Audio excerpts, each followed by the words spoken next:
өзіңіздің бағана бері айтылған сөздің барлығы Алланың құлағына шалынсын.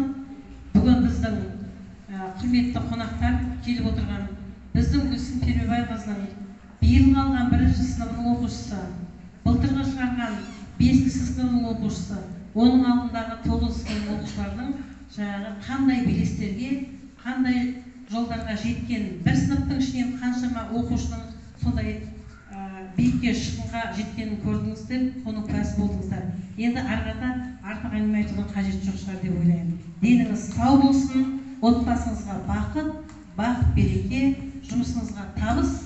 Болашақта сізден біз бұдан да көп жаңалықпен, жаңағы күшті шәкірттерді күтеміз.